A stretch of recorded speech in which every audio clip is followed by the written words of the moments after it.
2006 के बाद जिले में कुकुरमुत्तों की तरह होगी क्रेडिट कोऑपरेटिव सोसाइटियों ने यहां के लोगों की जीवन भर की जमा गाढ़ी कमाई को लूट लिया है। समृद्धि क्रेडिट कोऑपरेटिव सोसाइटी के द्वारा जमा की गई धनराशि के आंशिक रूप से लौटने का काम शुरू हुआ है। इससे लोगों में राजस्थान सहकारी अधिनियम के तहत पंजीकृत सोसाइटियों में निवेश की गई राशि के लौटने की आशा बनी। लेकिन सवाल यह है कि क्या ये राशि पूरी की पूरी लौट जाएगी? अगर पूरी नहीं लौट पाएगी तो उसका दोषी कौन होगा? सोसाइटियों ने सबसे ज्यादा सरकारी कर्मचारियों को तबाह किया है। ये सब समाज का पढ़ा लिखा वर्ग है, अपने हितों के प्रति जागरूक वर्ग। लेकिन सोसाइटियों के मामले में संचालकों पर अति अंधविश्वास ने इनके जीवन भर की जमा पूंजी को भी डुबो दिया। पूंजी इन्हें एक ही सूरत में वापस मिल सकती है कि सरकार को अवसायन हो चुकी सोसाइटियों के पास इतनी संपत्ति मिले कि वो इसे बेचकर इसका निस्तारण कर सके। लेकिन क्या इसकी संभावना है? आखिर सोसाइटियों में हुए घोटाले हुए कैसे? क्या वजह थी कि ये सोसाइटियां एक के बाद एक टूटती चली गई? आज हम इस पर ही चर्चा करेंगे। सिरोही में क्रेडिट कोऑपरेटिव सोसाइटियों के अवसायन के बाद इन पर लिक्विडेटर बिठा दिए गए हैं। फिर चाहे वो multi state credit cooperative society हो या राजस्थान राज्य सहकारिता अधिनियम के तहत पंजीकृत सोसाइटियां, क्रेडिट कोऑपरेटिव सोसाइटियों की जांच में जो अनियमितता सामने आई हैं उनके बारे में जब आप जानेंगे तो आपको पता चल जाएगा कि उसमें आपका जमा धन कितना सुरक्षित रखा हुआ था, वो आपको कितना मिल पाएगा। लेकिन उससे पहले इनकी कार्यप्रणाली को समझना जरूरी है। सरल भाषा में समझें तो credit cooperative society banking system की तरह काम नहीं कर सकती।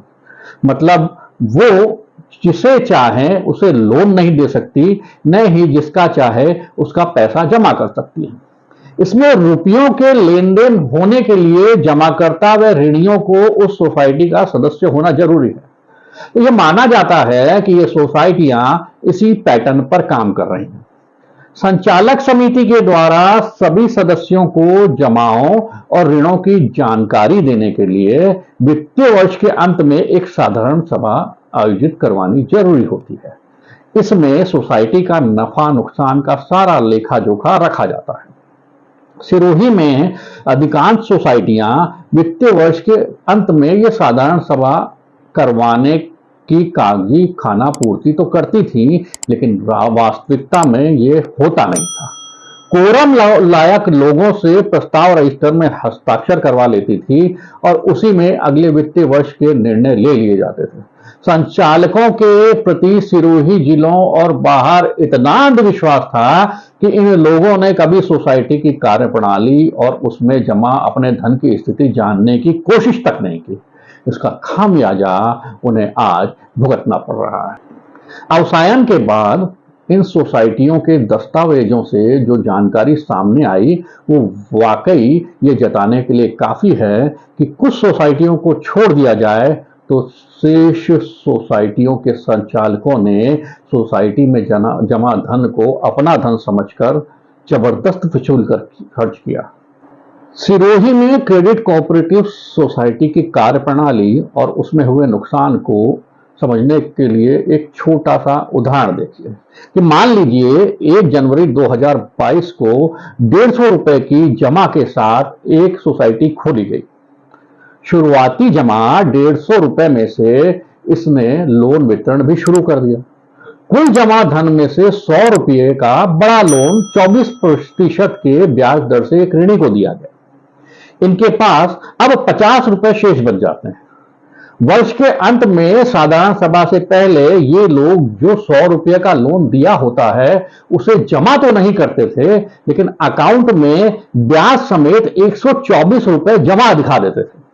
अब खाते में सोसाइटी के पास 174 रुपए दिखा रहे हैं, लेकिन वास्तव में 50 रुपए ही होते हैं। जो 24 रुपए ये लोग ब्याज का आया है उसे लाभ में दिखाते हैं। ऐसे में साधारण सभाओं में प्रस्ताव लेकर इस 24 रुपए को लाभ मानकर खर्च की अनुमति स्वीकृत कर लेते थे। कागज में भले ही 150 के 174 रुपए हो गए हों, लेकिन वास्तव में सोसाइटी के पास होते 50 रुपए ही थे, क्योंकि वो 100 रुपए सोसाइटी संचालकों ने दिए ही इस नियत से थे कि वो वापस नहीं आएंगे और वापस नहीं लेना है। इसे दिया भी अपने किसी करीबी को जाता था, तो जो 50 रुपए बचे थे उसमें से 24 रुपए खर्च कर दिए जाने के बाद शुरुआती जमा 150 में से सिर्फ 26 रुपए सोसाइटी के पास पहले वर्ष के बचते हैं। 124 रुपए का घपला हो चुका होता है। ये ही हर साल आने वाली नई जमाओं के साथ किया जाता था। साल दर साल ये नुकसान बढ़ता जाता। ये सारी जमाएं 5 से 7 साल की थी। ऐसे में 5 से 7 साल तक इन सोसाइटियों को, जमाकर्ताओं को पैसा लौटाने की कोई समस्या ही नहीं थी। ऐसे में इन्होंने खुद और खुद के निकटतम लोगों को जमकर बड़े बड़े लोन दिए। सबसे खास बात ये थी कि इन लोगों ने बड़े लोनों की एवज में कई मामलों में तो कोई सिक्योरिटी भी नहीं रखी। देश में 2008 से 2012 तक जमीनें, क्रूड और सोने के भाव में जबरदस्त उछाल देखा गया। जांच में यह सामने आया कि बड़े लोन्स लेने वाले ऋणियों ने अपने लोनों का इस्तेमाल जमीन खरीदने में किया। उन्हें लग रहा था कि इतना बड़ा रिटर्न जमीनें और सोना दे सकते थे। सिरोही जिला मुख्यालय में तो 5 रुपए की जमीनें 25 से 50 रुपए तक में खरीदी गई, क्योंकि पैसा अपना था नहीं तो मोल भाव की चिंता थी नहीं। 2012 के बाद से जमीनों के दाम में जबरदस्त गिरावट आई। इसी समय में कई सोसाइटियों की शुरुआती जमाओं में के परिपक्व होने का समय आ गया था। शुरू में नई जमाओं में आने वाले पैसे से ये लोग भुगतान करते रहे, लेकिन जैसे जैसे समय गुजरता गया, एफडीओ के परिपक्व होने की संख्या बढ़ती गई और देनदारियां भी बढ़ती गई। अब कारू का खजाना बरसाने वाली 50 रुपए में खरीदी गई जमीन का 10 रुपया भी नहीं मिल रहा था। 2013 में सोसाइटियों का डूबना शुरू हो गया। 2008 में आदर्श क्रेडिट कोऑपरेटिव सोसाइटी के तबाह होने के बाद तो सिरोही में सोसाइटियों से बर्बाद होने वाले लोगों की संख्या बढ़ती गई। हाल में सिरोही कोऑपरेटिव उप रजिस्ट्रार की तरफ से समृद्धि क्रेडिट कोऑपरेटिव सोसाइटी में जमा मूलधन का 25% लौटाया गया था। वो छोटे ऋणियों से वसूल किए गए थे। बड़े लोन बिना सिक्योरिटी के देने की बात भी कई मामलों में सामने आई है। कई बड़े लोनों की पत्रावलियां भी गायब कर दी गई हैं। हाल में आदर्श क्रेडिट कोऑपरेटिव सोसाइटी की सिरोही रिको स्थित एक जमीन की नीलामी की कोशिश भी नाकाम रही। इसकी नीलामी दर बहुत ज्यादा होना इसकी वजह बताया जा रहा है।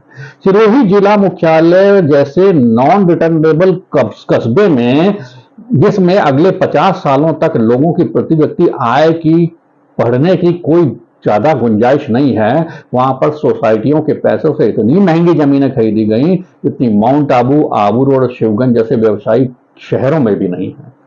अब जब कई बड़े लोनों की सिक्योरिटी नहीं है, जमीनें इतनी महंगी बिकी हैं, जमीनें इतनी महंगी खरीदी हैं कि बिक नहीं रही हैं, ऐसे में पैसे की वसूली में भी समय लगेगा या उस दर से जमीनें बेचने के लिए इंतजार करना होगा। अब आपके जहन में ये आएगा कि हर साल इतना घोटाला हो रहा है तो सरकार की इस पर नजर थी क्या? तो इसके लिए ज्यादा कुछ करने की जरूरत नहीं है। सिर्फ सोसाइटी संचालकों का बैकग्राउंड चेक कीजिए, ये किस राजनीतिक पार्टी से जुड़े हुए थे। इसी का फायदा इन लोगों ने पॉलिटिकल दबाव बनाने में किया। सोसाइटियों की सरकारी ऑडिटर से ऑडिट करवाने की बजाय स्वतंत्र ऑडिटर से ऑडिट करवाने का नियम सरकार से लागू करवा लिया गया। इससे इन्हें लूट की खुली छूट मिल गई। पैसों की कागजी एंट्रियां करके नफा नुकसान दिखाकर सोसाइटियों को पैसा मुक्त हाथों से खर्च करते रहे और लोग इसमें लुटते रहे। धन्यवाद।